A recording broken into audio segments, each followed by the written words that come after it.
गोकुळ शुगरकडून शेतकऱ्यांची थकीत ऊस बिल न मिळाल्यास 10 ऑगस्टपासून पुन्हा आंदोलन करण्याचा इशारा शेतकऱ्यांनी दिला।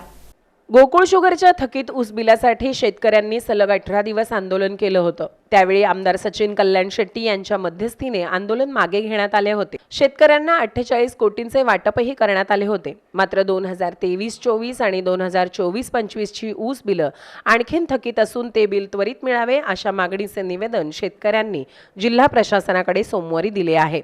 यावेळी बोलताना ॲडव्होकेट अमोल पाटील यांनी मागील वेळी आंदोलन मागे घेताना सर्व थकीत बिले देण्याचे आश्वासन देण्यात आले होते। मात्र अद्यापही 2 कोटींची बिले थकीत असून ती न मिळाल्यास 10 ऑगस्टपासून पुन्हा आंदोलन करण्याचा इशारा दिला आहे।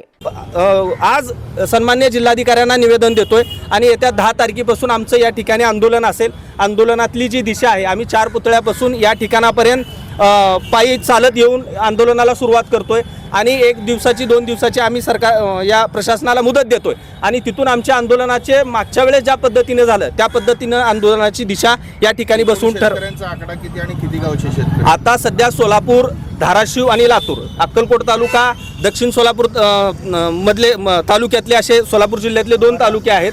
धाराशिव जिल्ह्यातले उमरगा, तुळजापूर तालुक्यातले शेतकरी आहेत आणि लातूर जिल्ह्यातले निलंगा तालुक्यातले शेतकरी आहेत। पण सगळे शेतकरी हे जे बिल अदा करण्यात आलेले कधीचं बिल आहे? हे 23-24 आणि 24-25 हे 23 पासूनचे आहेत, म्हणजे जवळपास 3 वर्षापूर्वीच आहे।